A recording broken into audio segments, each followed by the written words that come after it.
माझी सकाळची सुरुवात मस्त आणि सुंदर अशा जास्वंदाच्या फुलाने सजली होती. तर स्वयंपाकात स्वाद मात्र माहेरच्या प्रेमाचा होता. सकाळ सकाळी बाहेर आलते. आज तसं तर गणेश जयंती आहे. म्हटलं सकाळ सकाळी अगोदर बागेतली फुलं गोळा करून घेऊन या. बाहेर गेले, बघते तर काय, या गुलाबी जास्वंदाला मोठंच्या मोठं असं फुल आलं होतं.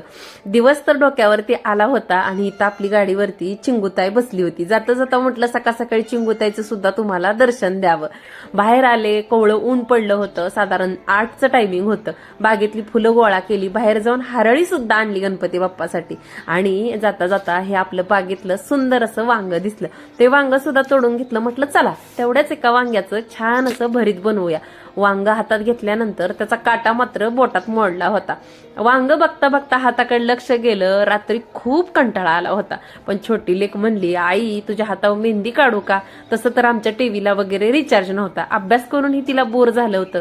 मला फार कंटाळा आला होता, पण तिच्या समाधानासाठी मी हो बोलले आणि तिनं माझ्या हातावरती एवढी सुंदर मेहंदी काढली. सकाळी ना रात्रीचा थकवा सकाळी हातावर रंगलेली मेहंदी बघून निघूनच गेला होता. मधुमालतीची तर आपल्या बागेतल्या मंद मंद सुगंध असा सगळ्या बागेत दरवळत होता. इथं माझं पूजेसाठी जे फुलांचं ताट, हरळी, गणपती बाप्पासाठी जास्वंदीची फुलं हे सगळं घेतलं होतं. मस्त आत ताट घेऊन आले. ताट ठेवते बघते तर काय, इकडं लड्डू आपला पोटमाळ्यावर चढला होता. आणि या कोपऱ्यात ना माझ्या चिंगीची लेकरं आहेत. आणि हा लड्डू मामा मात्र सारखा त्या लेकरांची गाठभेट घ्यायला वर चढत असतो. चिंगी मात्र आमची लड्डूला काही करत नाही बरं का. लड्डू जरी तिथं गेला तरी असं पहिल्यांदा वाटायचं की ही लड्डू मारतो का काय चिंगीच्या पिल्लांना, पण तसं काही झालं नाही. म्हणजे प्राण्यांना सुद्धा किती कळतं ना एकमेकाबद्दल. लड्डू अगदी तिच्या पिल्लांपाशी जाऊन झोपत सुद्धा असतो. सुरुवातीला मी म्हटलं होतं ना, स्वयंपाकात आज स्वाद माहेरच्या प्रेमाचा आहे. तर ना भाऊ आलता परवा दिवशी, म्हणजे दोघंही आलती, माझा मोठा भाऊ आणि भाऊजे. मी काही व्हिडिओ घेतला नाही. येताना शेवग्याच्या शेंगा, चिक्कू बरंच काही घेऊन आले होते. मला मात्र शेवग्याची शेंग प्रचंड आवडते.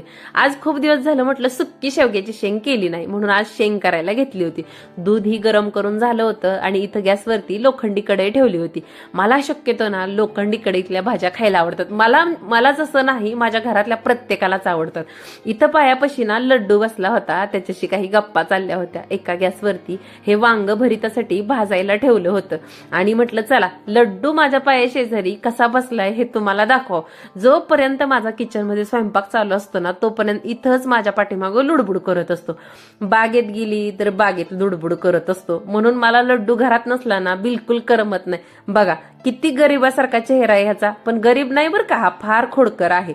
मस्त अशी बघा सुक्या शेवग्याच्या शेंगेची रेसिपी तुमच्यासोबत शेअर करते. लोखंडी कढईमध्ये पोहे खाण्याचे 4 चमचे तेल गरम करायला ठेवलं होतं. जिरी मोहरी त्याच्यामध्ये टाकून घेतली. लसूण, कांदा, खोबरं याचं ना कांदा नाही सॉरी लसूण, कोथिंबीर आणि खोबऱ्याचं वाटण त्याच्यामध्ये टाकून घेतलं. छान 1 मिनिट तळलं आणि अशा शेवग्याच्या शेंगा कापून घेतलेल्या टाकल्या. साठवणीचं काळं तिखट, हळद टाकून घेतलं. अगदी साध्या पद्धतीनं बनवते बरं का. सगळ्यात महत्वाचं म्हणजे तुम्ही अशी मटकीची डाळ भिजत घातली होती मी, अशी मटकीची डाळ घालून कधी शेवग्याची शेंग करता का हे कमेंट करून सांगा. आणि नसेल करत ना तर एकदा सुक्या शेंगेमध्ये ना मटकीची डाळ थोडीशी टाकून बघा, खूप मस्त लागते अशी पण शेवग्याची शेंग. म्हटलं चला प्रत्येकाच्या घरात काय ना काय एक वस्तू, म्हणजे गरम मसाला असू द्या, तिखट, साठवणीचं जे काही आहे ते वेगवेगळं पडत असतं. म्हटलं आपल्या पद्धतीनं साधी का होईना तुमच्यासोबत शेअर करावी. चवीपुरतं मीठही टाकून घेतलं. 2 चमचे शेंगादाण्याचा कूट टाकून घेतला आणि आता 10 मिनिटं बारीक गॅसवरती ही सुक्की शेवग्याची शेंग शिजवून घेणार आहे. पण मला ना आज मस्त अशी ह्या केळफुलांची सुद्धा भाजी बनवायची. याचा व्हिडिओ मी तुमच्यासोबत लवकरच शॉर्टमध्ये शेअर करेन, नक्की बघायला विसरू नका. इतकी अप्रतिम अशी ही केळफुलांची भाजी झालती ना, मी तुम्हाला शब्दात सांगू शकत नाही. आणि बघा छोट्या छोट्या निसर्गातल्या किती गोष्टी असतात ना आपल्या हेल्थसाठी चांगल्या. खरं तर केळफुलामुळं आपलं रक्त सुद्धा वाढीसाठी मदत होते. तर आता काय केलं की त्याच्यामध्ये अगोदर पाणी मीठ टाकून केळफुलं धुवून घेतली. त्यानंतर 1 ग्लास पाणी, 2 चमचे दही आणि थोडंसं मीठ टाकून ते केळफुलं भिजाय घातलीत, म्हणजे त्याचा ना तुरटपणा निघून जाईल म्हणून. आता एक अर्धा तास केळफुलं भिजतात आहे तोपर्यंत कणिक सुद्धा मळून घेतली. आणि इथं माझे ना असे नेहमी स्तोत्र स्वामींचे सकाळ सकाळी स्वयंपाक करत असताना चालू असतात. आणि हे स्तोत्र आहे ना मला खूप आवडतं, म्हटलं तुम्हाला दाखवावं. तुम्ही सुद्धा हे सकाळ सकाळी लावा. खूप जीवनाबद्दल दाखवणारं बघता क्षणी हे स्तोत्र डोळ्यात पाणी येईल ना असं ते स्तोत्र आहे. त्यानंतर सगळ्या चपात्या वगैरे करून घेतल्या, भाजीही शिजून झाली. मस्त अशा माझ्यासाठी ना बाजरीच्या खमंग भाकरी बनवल्या होत्या. कोणाकोणाला अशी बाजरीची भाकरी आवडते हे कमेंट करून मला नक्की सांगा. तसं तर ना मला बाजरीची भाकरी तीळ लावून करायची होती, पण हात पिठाने भरले होते आणि फ्रीजला हात लावला की खराब होईल म्हणून आहे अशी कंटाळा करून टाकली. आणि इथं बघा तोपर्यंत मस्त अशी आपली ना ही सुक्की शेवग्याची शेंग सुद्धा तयार होती. म्हटलं दाखवावं तुम्हाला. केळफुलाची भाजी तर काय भारी झालती म्हणून सांगू. म्हणजे हादग्याच्या फुलांची भाजी कोणी खाल्ली असेल किंवा नॉनव्हेज खाणाऱ्यांनी जर ती खिमा वगैरे काय म्हणतात तसा खाल्ला असेल ना, आता तुम्ही म्हणाल तू खात नाही तुला कशी टेस्ट माहिती, तर जे खाणार आहेत ना ते तसं सांगतात. तर मी सांगेन की हादग्याच्या फुलाची टेस्ट असते ना तशी या केळफुलाच्या ह्याची भाजीची टेस्ट लागते. इथं त्यानंतर या दोघे आल्यानंतर आम्ही तिघी मस्त असं हॉलमध्ये जेवाय बसलो होतो आणि बघा इथं सुद्धा आमच्या लड्डूची लुडबुड चालूच होती. बघता बघता हा सकाळी उगवलेला दिवस संध्याकाळ कधी झाली काही माहिती नाही. घरातली सगळी कामं आवरून घेतली. तसं तर ना या घराच्या समोरच्या बाजूच्या ज्या कुंड्या आहेत की नाही त्याच्यामध्ये पाणी घालायचं राहिलं होतं. मग तिकडंही पाणी घातलं आणि इथं बघू शकता हे घरीच बनवलेलं तेल आहे ना, तेच मी या दोघींच्या केसासाठी सुद्धा वापरत असते.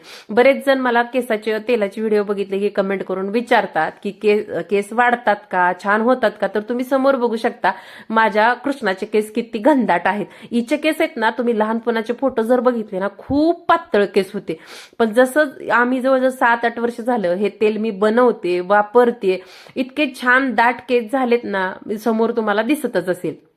आणि तेल सुद्धा बघा मी कशा पद्धतीनं लावते तिच्या डोक्याला. अगदी छोटे छोटे केसाचे भांग पाडून त्या भांगाच्या मध्यभागी अगदी मुळांना तेल लावून ना मी मसाज करून घेते. तेल लावल्यानंतर चांगलं 15 मिनिटं हेड मसाज करायचा, म्हणजे आपला रक्तप्रवाह सगळीकडे छानरित्या होतो, केस वाढीच लागतात.